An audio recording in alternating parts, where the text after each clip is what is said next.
On February 23, 2019, at 12:39 Central Standard Time, Atlas Air Flight 3591, a Boeing 767-375 BCF N1217A, entered a rapid descent from 6 feet and impacted a marshy bay area about 40 miles southeast of George Bush Intercontinental Airport, Houston, Texas. The 2 pilots and 1 non-revenue jumpseat pilot were fatally injured. The airplane was destroyed and highly fragmented. The airplane was operated as a Title 14 Code of Federal Regulations Part 121 domestic cargo flight, which originated from Miami International Airport, Miami, Florida, and was destined for KIAH. The NTSB launched a GO team consisting of an investigator in charge from the Major Investigations Division, and specialists in structures, systems, power plants, air traffic control, and meteorology. Specialists in operations, human factors, maintenance records, and flight recorders supported the investigation from other locations. Parties to the investigation include the Federal Aviation Administration, Atlas Air, General Electric Aviation, Boeing, the International Brotherhood of Teamsters, and the National Air Traffic Controllers Association. The investigative team was also assisted by numerous other federal, state, and local law enforcement and public safety agencies.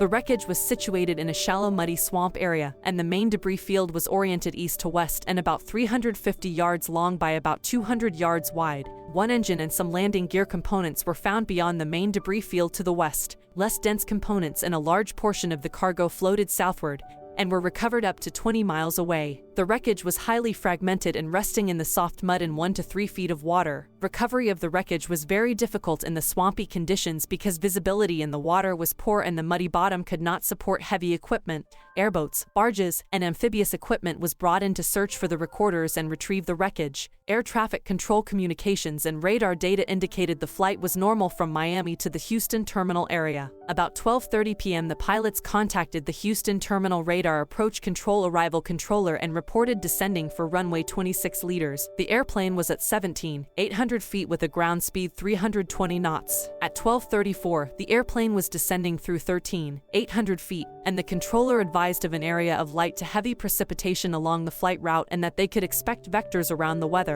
About 12:35, the flight was transferred to the Houston TRACON final controller, and the pilot reported they had received the Houston Automatic Terminal Information System weather broadcast. The controller told the pilots to expect vectors to runway 26 liters and asked if they wanted to go to the west or north of the weather. Radar data indicated the airplane continued the descent through 12 feet with a ground speed of 290 knots, consistent with the arrival procedure. The pilots responded that they wanted to go to the west of the area of precipitation. The controller advised that to do so, they would need to descend to 3 feet expeditiously. About 12:37, the controller instructed the pilots to turn to a heading of 207 Teidig. Radar data indicated the airplane turned, and the automatic dependent surveillance broadcast data indicated a selected heading of 207 Teidig. The airplane was descending through 8,500 feet at this time. About 12:38, the controller informed the pilots that they would be past the area of weather in about 18 miles, that they could expect a turn to the north for a base leg to the approach to runway 26 liters, and that weather was clear west of the precipitation area. The pilots responded, "Sounds good and okay." At this time, radar and ADS-B returns indicated the airplane leveled briefly at 6,200 feet and then began a slight climb to 6,300 feet. Also, about this time, the FDR data indicated that some small vertical accelerations consistent with the airplane entering turbulence. Shortly after, when the airplane's indicated airspeed was steady about 230 knots, the engines increased to maximum thrust, and the airplane pitch increased to about 4 deg nose up.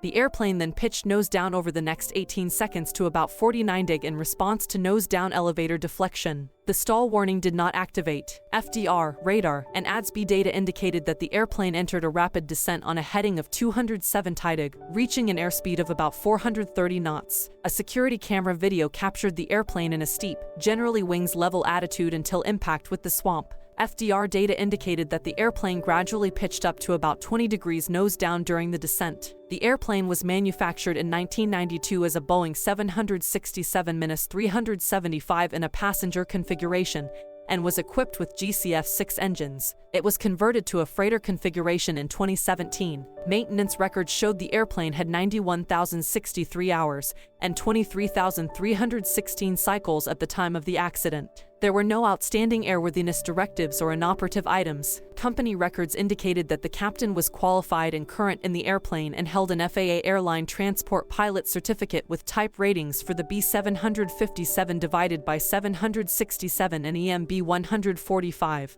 He had a current FAA First Class Medical Certificate with a limitation for corrective lenses. He had worked for Atlas Air since September 2015 and had about 11,000 hours total flight experience with about 1,250 hours of experience in the Boeing 767. The first officer was qualified and current in the airplane and held an FAA Airline Transport Pilot Certificate with type ratings for the B757/767, EMB 145, and EMB 170/190. He had a current FAA First Class Medical Certificate with a limitation for glasses for near vision. He had worked for Atlas Air since July 2017 and had about 5,000 hours total flight experience with about 520 hours of experience in the Boeing 767. A cockpit voice recorder group was convened and will complete a transcript of the entire event. The CVR transcript will be released when